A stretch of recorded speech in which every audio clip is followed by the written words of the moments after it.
nunca me fez assim. Manso, feroz, doce ou atroz, eu, caçador de mim, preso a canções, entregue a paixões que nunca tiveram fim. Vou descobrir o que me faz sentir. Eu, caçador de mim, nada temer senão o correr da luta, nada fazer senão esquecer o medo, abrir o peito à força numa procura, fugir das armadilhas da mata escura. Longe se vai sonhando demais, mas onde se chega assim? Vou descobrir o que me faz sentir. Eu, caçador de mim, nada a temer senão o correr da luta, nada a fazer senão esquecer o medo, abrir o peito à força numa procura,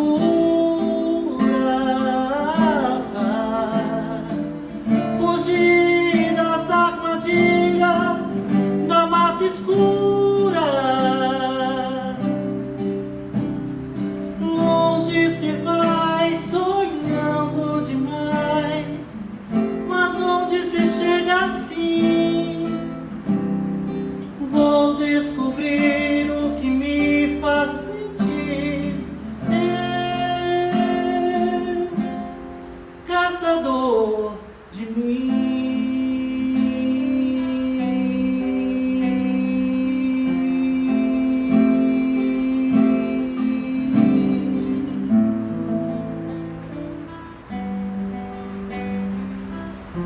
Eu, caçador de mim. Fazer a experiência do autoconhecimento é sempre um grande desafio.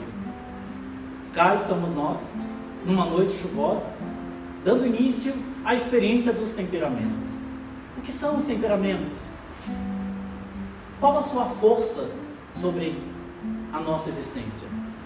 O que nós fazemos ou podemos fazer para fazer com que os nossos temperamentos trabalhem em nosso favor? Essa canção belíssima, Eu, Caçador de Mim, vem dizer dessas transições, dessas lutas, desses anseios, desses conflitos, desses contrastes. Vou descobrir o que me faz sentir. Eu, caçador de mim. E todas as vezes que nós, cristãos que somos, nos procuramos, dentro de nós sempre encontraremos Deus.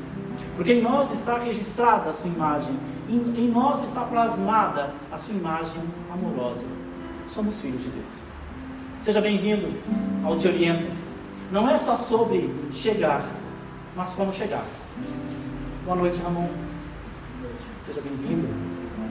Alegria muito grande poder te receber nesse programa que para mim tem sido tão caro. Fazer a experiência dos temperamentos. Já parou para pensar os seus temperamentos? Não somente como personalidade, como um todo da personalidade, mas principalmente com as reações.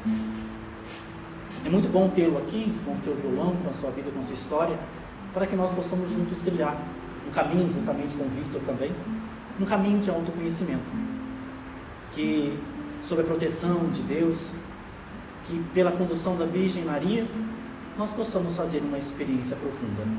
Em nome do Pai, do Filho e do Espírito Santo. Bom, meu querido irmão, temperamentos. O que é isto? Há tanto tempo o padre vem falando sobre temperamentos. Será que isso é astrologia católica? Será que isso é algo como psicologia pop? Algo que está na moda, do autoconhecimento, nessa enchente de coaches que nós temos vivido? Não, o padre não vem falar sobre ser coach life ou qualquer outra coisa que apenas vem trazer entusiasmo ou trazer apenas um otimismo. Nós continuamos ainda trabalhando a nossa espiritualidade, e eu quero dizer para você que falar sobre temperamento é uma realidade da espiritualidade católica e mais ainda da teologia moral. Santo Agostinho vai nos dizer que a graça se constrói sobre a natureza. O convite que eu quero te fazer é justamente de autoconhecimento, mas não de autoconhecimento como quem se fecha em torno de si mesmo, de autoconhecimento para dar-se, para doar-se, para fazer a experiência caridosa, generosa e gentil. Quando eu sei quem sou, então eu posso me oferecer de maneira muito mais profunda, de maneira muito mais eficaz. São Francisco de Sales já falava muito sobre os temperamentos. Reverendo Tanqueray, também Jordan Allman, também falava muito sobre isso, mas o conceito de temperamentos ele surgiu por volta de 350 anos antes de Cristo, a partir de uma experiência, dos humores e fluidos.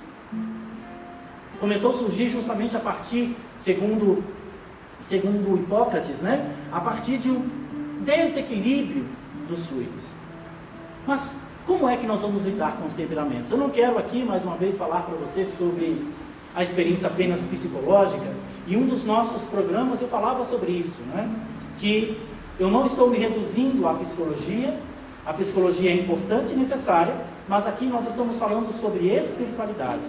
Então, como é que nós vamos trabalhar o conceito de temperamentos? Primeiramente, nós precisamos entender o que é o homem. Como é o homem no projeto de Deus? Quem eu sou no projeto de Deus? A quem Deus, de fato, constituiu essa graça de ser eu mesmo? Somente a mim. Então nós vamos entender que lá no pecado original, Adão e Eva ainda no jardim do Éden, eles tinham essa graça preternatural de dons sobrenaturais. Eram pessoas que tinham esse controle de corpo e de alma. Eram senhores do mundo. Por isso mesmo, Adão foi convidado a dar nome a todos os animais. Era senhor do mundo. Então nós podemos dizer claramente que Adão e Eva tinham uma vida da qual o Espírito conduzia o corpo. Sabia disso? O Espírito conduzia o corpo. Adão e Eva eram pessoas que tinham a visão beatífica de Deus. Beatífica não, a visão natural de Deus. Viam Deus frente a frente, mas caíram. E por que então o pecado original para nós é tão caro? Justamente por isso. Adão e Eva pecaram de forma consciente. Nós não pecamos de forma consciente, entenda-se. O pecado original não é algo da nossa consciência. Nós somos marcados, manchados por essa queda do primeiro homem, Adão. Então nós temos Jesus como segundo Adão, que vem remir os nossos pecados, para que nós voltemos a ter acesso à salvação, acesso à vida espiritual. Então nós vamos entender esse processo de queda do homem, primeiramente, desse homem que antes podia ver Deus frente a frente, mas de repente quis ser feliz fora de Deus. Caiu na tentação. Adão e Eva, ali diante da serpente, diante do maligno e todas as suas artimanhas e armadilhas, e deduz-se que Adão estivesse junto com Eva. Muitas vezes dizem que Adão não estava com Eva, Eva estava sozinha. Não, os dois estavam juntos.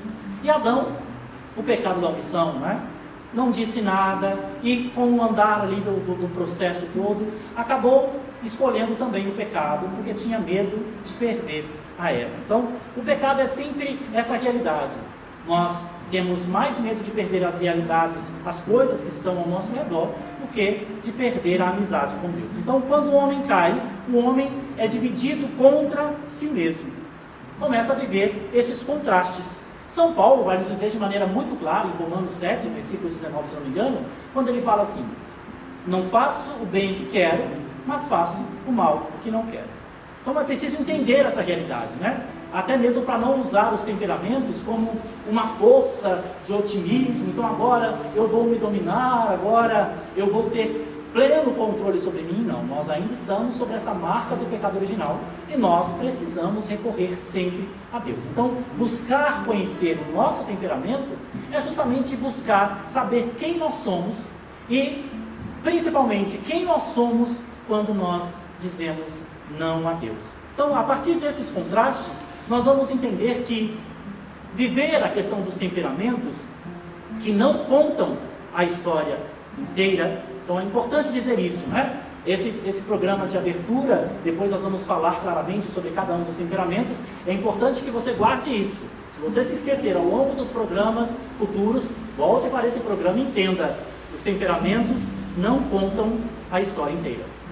E eles não podem ser uma desculpa para o meu mau comportamento ou para o mau uso da minha liberdade. Então, ele não é a minha vida toda. O temperamento não é a personalidade. Se tem algo que o temperamento não é personalidade. Então, o que nós vamos chamar de personalidade no nosso programa? Personalidade é tudo aquilo que forma o nosso caráter. A questão social, a questão cultural, né? Todas as realidades nossas, afetivas, as questões religiosas, todas essas realidades que vão formar o nosso caráter, que vai dizer do todo que nós somos. O temperamento é uma parte, é aquela parte natural, é aquela parte instintiva, é aquela parte que, se nós não nos conhecermos, vai nos dominar. Então, primeiramente, é entender isso. Nós entendemos isso? Aí nós poderíamos passar para o melancólico, para o colérico, para o fleumático ou para o sanguíneo. Mas, primeiramente, nós vamos entender, então, que lá na origem, né, dos temperamentos, 460 e 377 a.C., Hipócrates, como eu dizia antes, ele nomeou esses 4 tipos de fluidos através do desequilíbrio, né, corporal. Então ele vai dar nome, né? O colérico é por causa da bilis amarela do fígado. O sanguíneo é o sangue do coração. O melancólico é a bilis negra dos rins. E o fleumático, a fleuma dos pulmões. Então, durante muito tempo, os temperamentos foram balizados e analisados a partir de um processo negativo, de um desequilíbrio. Mas Galiano, em 190 depois de Cristo, Ramon, ele disse que, sim, existem os temperamentos, e eles são, digamos, realidades matrizes da nossa vida, mas eles não brotam das realidades negativas, eles são também positivos. Então Galiano vem trazer aqui a realidade do colérico, que é alguém apaixonado, e vai defender as coisas que ele acredita com muita paixão.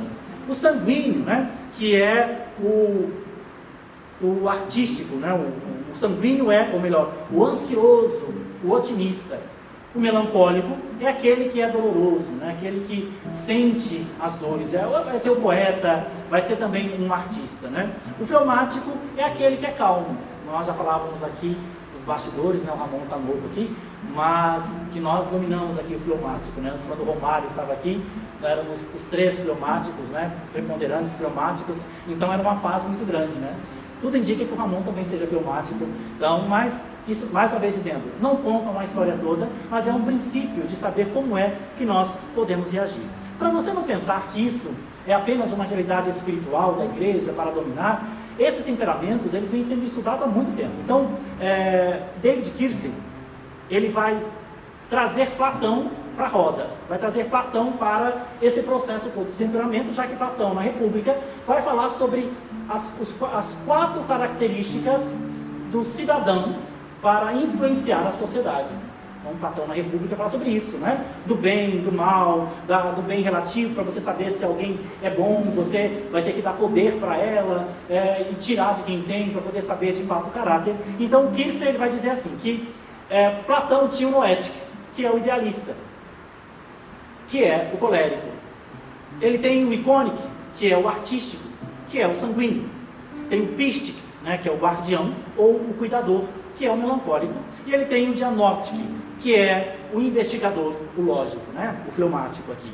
Então, olhando para essas realidades, para essas definições, Mais uma vez, durante muito tempo foi se discutido sobre isso, em 1920, se não me engano, Jung trouxe outras realidades, trazendo a questão dos temperamentos, e tantos outros psicólogos até mesmo subdividiram, chegaram a 16 características, e depois lá na frente Kirsten mais uma vez veio trazer, não, as 16 se resumem em 4 temperamentos. Então por isso nós vamos trabalhar os 4 temperamentos, lembrando que nós não estamos numa aula de psicologia, embora eu seja aluno de psicologia, mas nós não estamos na aula de psicologia, nós estamos falando de espiritualidade, e aqui vai a chave para o que é que nós vamos discutir de verdade, né?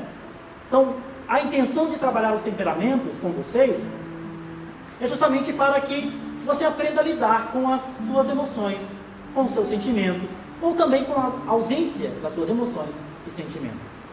Muitas vezes nós usamos as questões espirituais e nós acabamos culpabilizando de maneira moral as nossas falhas, e nós não entendemos que isso é natural da gente. E a gente acaba colocando o moral dentro do processo e chamando de pecado. Não é necessariamente um pecado, é uma realidade nossa, natural nossa. Então eu gostaria muito de que você prestasse muita atenção nesse processo e prestasse muita atenção nas suas reações. Por que é que nós vamos trabalhar os temperamentos, Padre Ednei? Nós vamos trabalhar o temperamento para fazer com que eles trabalhem ao nosso favor. Fazer com que, de fato, essa graça se construa sobre a natureza. A graça vem se construir sobre aquilo que nós somos. Então, por que eu quero, mamãe, te ensinar sobre temperamento? Porque você, conhecendo o temperamento do seu filho, você vai poder conduzi-lo a uma forma menos dolorosa no seu crescimento, na sua educação, na sua formação espiritual. Porque também o seu esposo, a sua esposa, o seu namorado, o seu amigo, o seu padre, na paróquia, tem um temperamento difícil, e aí você aprender a lidar com essas realidades. Mais uma vez, não é para usar de determinismo, que eu sou assim por isso, né? Não é a síndrome de Gabriela, não é? Eu nasci assim, eu cresci assim, você sempre assim, Gabriela, não é isso, tá? É uma realidade para partir de um ponto de referência, e aqui eu gostaria de trabalhar uma realidade muito mais profunda, justamente para colocarmos dentro da nossa realidade espiritual a questão da fé. Eu vou trabalhar os temperamentos com as 4 características do ser, ou 4 atributos do ser, ou então 4 transcendentais. Já ouviu falar sobre isso? Não ouviu falar sobre isso? Já ouviu, Vitor? Os 4 transcendentais, né? Aristóteles, ele tem, né, um estudo sobre as características do ser. São 10 características, e entre elas a primeira, substância, está dividida em algumas partes, né? Mas o ser, ele tem a característica substância, quantidade, qualidade, relação, lugar, tempo, ação, paixão, posição e estado. Essas são as 10 características do ser. Todos nós ocupamos essas realidades, né? Posição, estado, né? Paixão, tudo isso nós nos localizamos. Mas tem os transcendentais, que são as características direcionadas a Deus, do ser, né? Do uno, que primeiro já disse, né? Uno. Então nós temos a unidade, Deus, uno, né? Nós temos também a bondade, nós temos a beleza e nós temos a verdade. A unidade, nós podemos dizer que Deus é um, né? É um, que seja um que eu quero mais. Nós temos a bondade, que vai falar um pouquinho sobre religião. Nós temos a beleza, que vai trazer a questão das artes. E nós temos a verdade, que vai trazer um pouquinho a questão da ciência. Acho que você já entendeu um pouquinho onde é que eu quero chegar, né? Eu quero chegar justamente nas características específicas de cada temperamento, para que a gente não fique parado, né? Por exemplo, o colérico. O colérico é alguém que se inflama muito fácil. O colérico é um líder nato. O colérico é aquele que vai à frente, é aquele que é o alfinete mesmo, né? Aquela pessoa alfinete que fura, que vai à frente, que provoca e que não é muito paciente, porque ele é um líder nato. Ele é analítico, ele é altivo, ele também corre o risco de ser muito arrogante, prepotente, muitas vezes orgulhoso. E esse colérico tem, nesse aspecto, a característica do ser, o uno, a unidade. Então ele é alguém que une, que atrai, ele é aquele que cria líderes, é aquele que encontra líderes, é aquele que encontra talentos, o colérico. Podemos trabalhar a questão da unidade com o colérico. Nós temos a bondade. A bondade aqui, quem que é a bondade, né? O sanguíneo, uma pessoa otimista, uma pessoa feliz, uma pessoa extrovertida, assim como o colérico, também extrovertido, são 2 temperamentos extrovertidos, e eles são para fora, né? Otimista, mas o sanguíneo tem um defeitozinho ali que chamam de defeito, né, de fragilidade, que é justamente de não terminar nada que ele começa. É próprio do sanguíneo, né, de pensar muita coisa e não terminar nada que ele começa. E ele está sobre essa marca da bondade.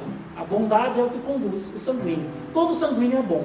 Lembrando que nós estamos falando sobre pessoas comuns, né, dentro do padrão normal. Tem pessoas que saem totalmente fora dessa realidade. Tem pessoas ruins por opção, né?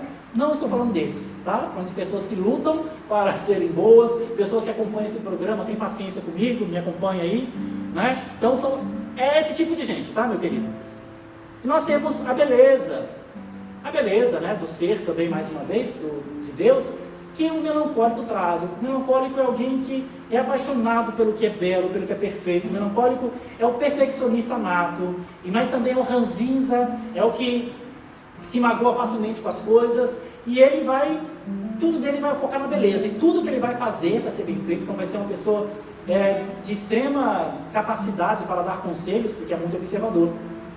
Beleza, o melancólico, ou as artes também, né? E a verdade, que é aqui, né, na maioria de nós aqui, que é a verdade. O fleumático, ele é imóvel tal como a verdade. O fleumático é aquele tipo de gente que não se preocupa muito, porque como a verdade é imutável, ele também é imutável. Se é verdade, eu não vou me incomodar, porque é verdade, eu não posso mudar nada. E se é mentira, eu não vou me incomodar, porque eu não posso mudar nada. Então o fleumático é esse tipo de gente que vai trazer muita ira ao colérico, né?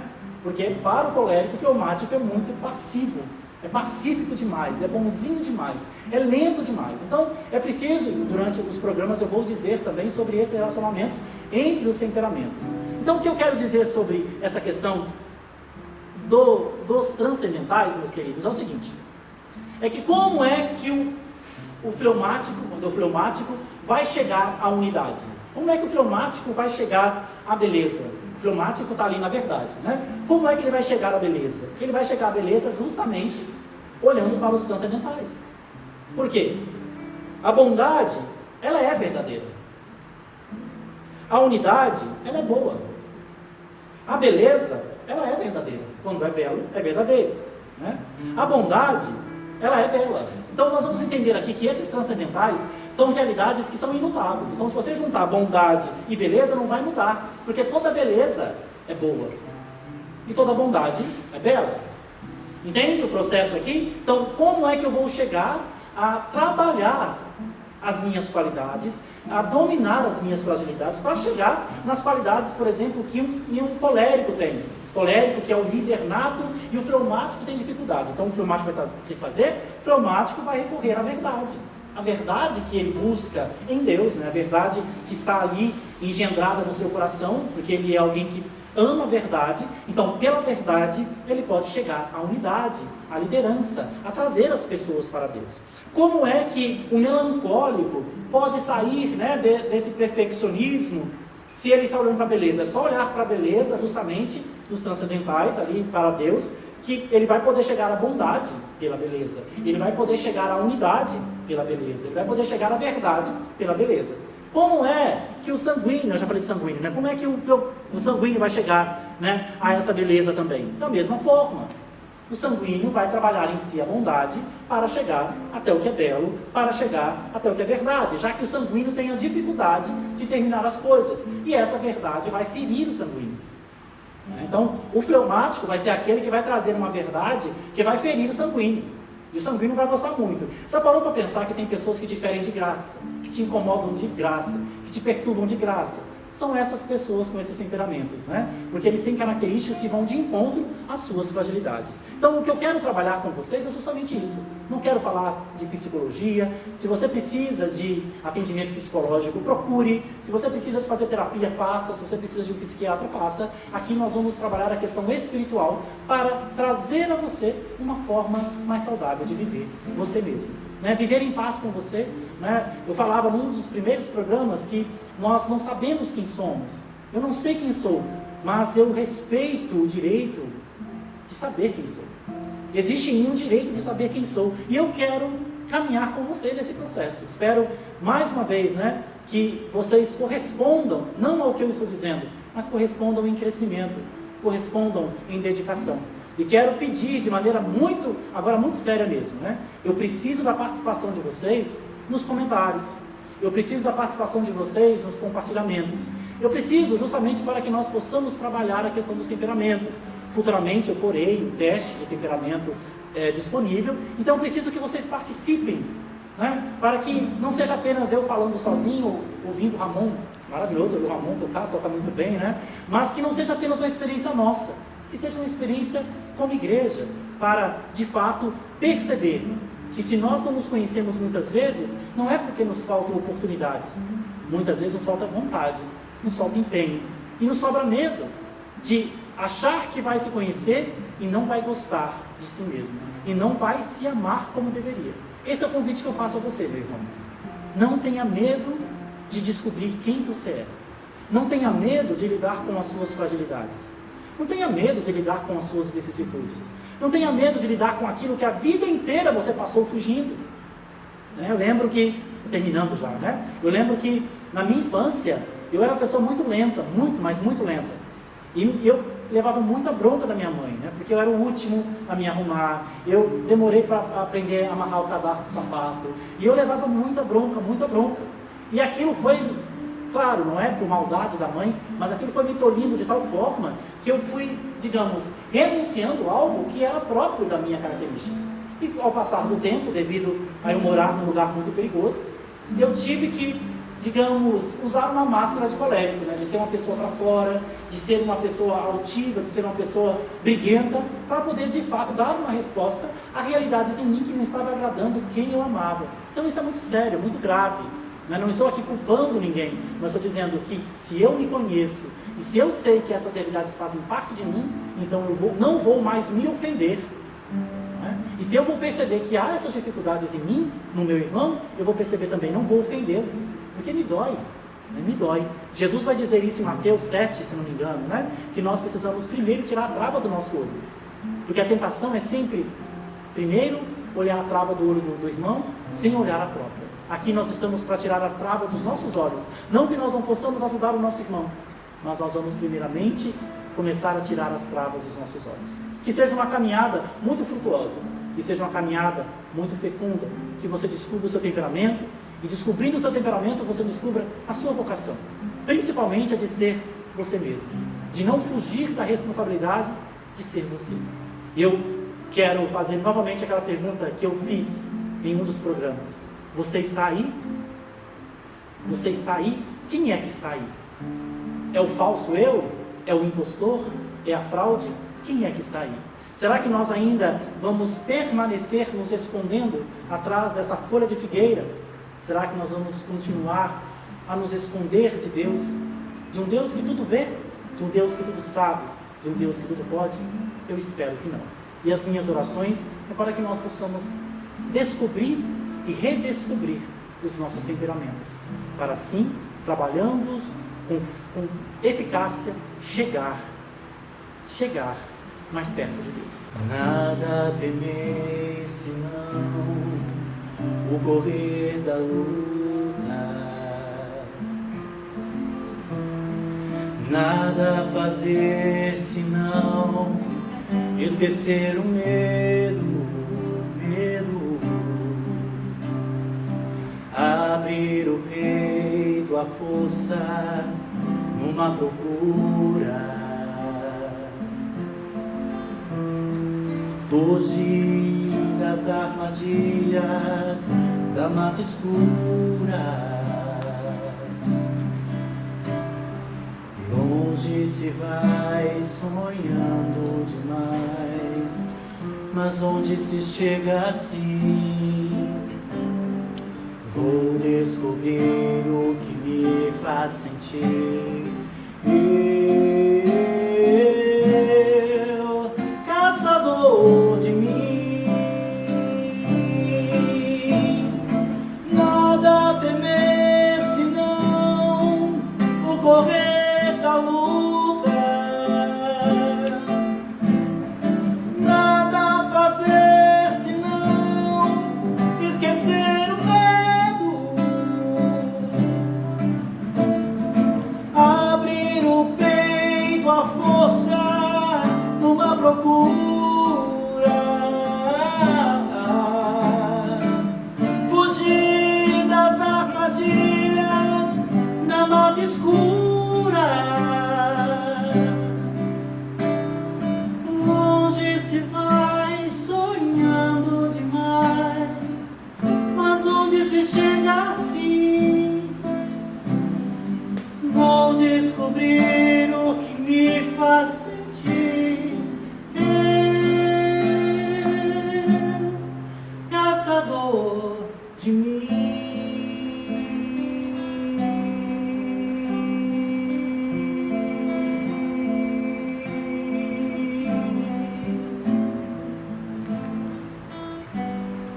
pela graça de Deus, o seu amor, você se reconheça, se redescubra e se ame, amando a Deus que te criou como você é. Em nome do Pai, do Filho e do Espírito Santo.